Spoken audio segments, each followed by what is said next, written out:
Hello and welcome to the Minimum Competence episode for Monday, December 29th, 2025. I'm your host for today, Andrew Leahy, an assistant teaching professor of law at Drexel Klein School of Law. On today's episode, California dropping its rail lawsuit, Tom Bodett settling with Motel 6, FBI scrutiny in Minnesota, and New York's new social media warning law. Let's remember, it is not that we have a short time to live, but that we waste a lot of it. And read today's legal news. On this day in legal history, December 29th, 1890, the U.S. Army's 7th Cavalry Regiment surrounded a Lakota Sioux encampment near Wounded Knee Creek on the Pine Ridge Reservation in South Dakota. The soldiers had orders to disarm the Lakota who had recently fled the Standing Rock Reservation following the killing of Sitting Bull. Tensions were high, and as troops attempted to confiscate weapons, a shot was fired. Its origin remains unclear. What followed was a brutal onslaught in which U.S. forces opened fire on largely unarmed Lakota men, women, and children. Estimates suggest that between 250 and 300 Lakota were killed, many while fleeing or after surrendering. The Wounded Knee Massacre was the final major confrontation between Native Americans and the U.S. military during the so-called Indian Wars.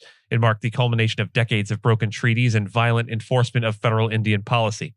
Despite the civilian toll, 20 soldiers were later awarded the Medal of Honor, a decision that has since drawn sustained criticism and calls for revocation.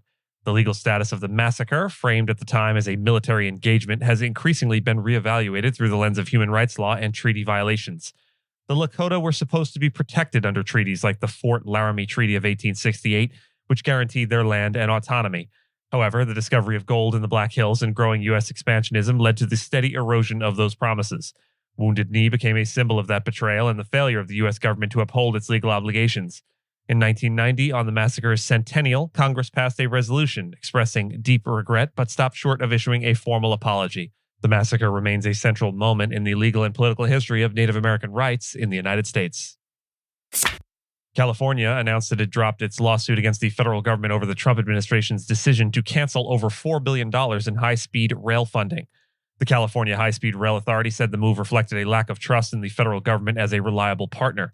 Despite the loss of funds, the agency stated it would continue the project using mostly state resources, noting that only 18% of total expenditures have come from federal dollars. A judge had recently declined to dismiss the case, but California chose to end the legal fight regardless. The U.S. Department of Transportation supported the funding withdrawal, citing a Federal Railroad Administration report that found the rail project riddled with missed deadlines, budget issues, and unrealistic ridership forecasts. Governor Gavin Newsom previously criticized the cuts as politically motivated and driven by Trump's hostility toward the state of California. The high-speed rail project, initially expected to cost $33 billion and to be completed by 2020, is now projected to cost up to $128 billion with a completion target of 2033. So far, over 50 major structures and nearly 80 miles of guideway have been built. The state plans to attract private investors by mid-2026 and emphasize the construction will continue. Recent legislation provides $1 billion in annual state funding through 2045. Earlier in 2025, the federal government also rescinded $170 million for related projects.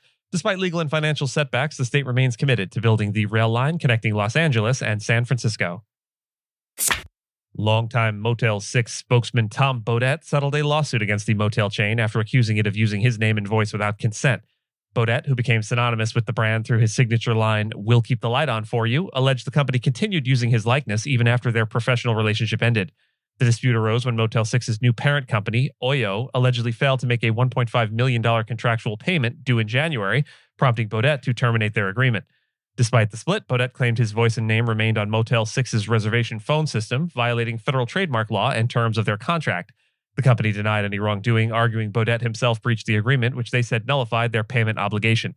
The lawsuit, filed in June, was resolved in Manhattan federal court, though the settlement terms remain confidential.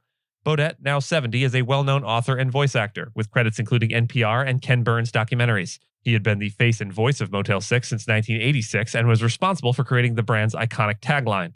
The lawsuit came after Motel 6 was acquired by India-based Oyo, part of Prism, formerly Oravel Stays, in a $525 million deal from Blackstone in December of 2024.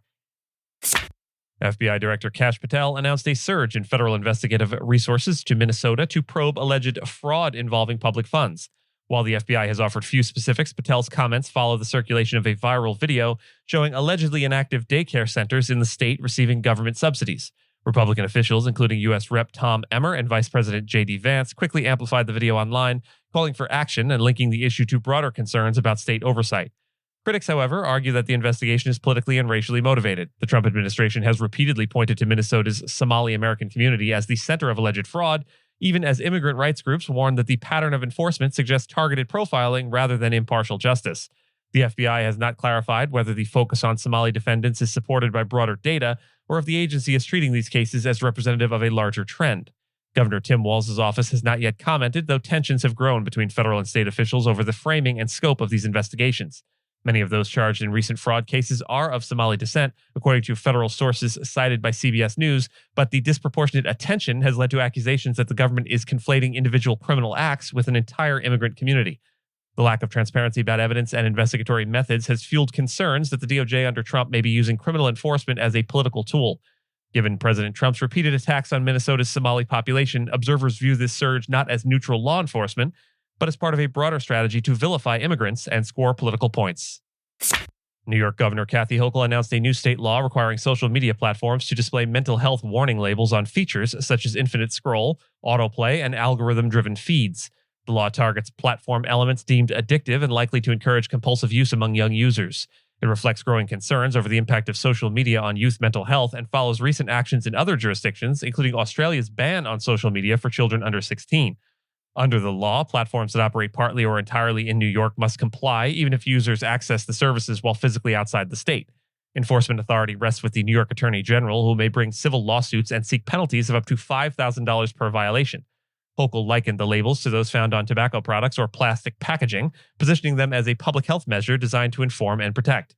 Major companies like Meta, TikTok, Snap, and Alphabet have not yet responded publicly to the law. The move aligns with ongoing legal efforts across the U.S., including lawsuits by school districts against social media companies and recommendations from the U.S. Surgeon General for stronger safety measures and clearer warnings. Critics may question the efficacy or enforceability of such warnings, especially in a fragmented digital landscape, but New York's law signals a growing willingness by states to directly regulate platform design in the name of mental health. And with that, and as always, I thank you so much for listening to Minimum Competence, your daily news podcast for lawyers. If you're looking for more than Minimum Competence, links to further reading on all the topics touched on today are in the show notes.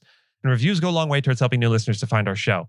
If you have a moment and leave a rating or review on your podcast player, we'd sure appreciate it. And if you know someone that might be interested in a story we cover, consider sending them the episode. But remember, nothing here should be construed as legal advice because it is certainly never that. Minimum Competence is available at minimumcomp.com and wherever you get your finely crafted podcasts. If you haven't checked out the website in a while, give it a look. There are complete transcripts and resources for each episode and its corresponding segments, as well as an opportunity to receive new episodes in email, newsletter, form.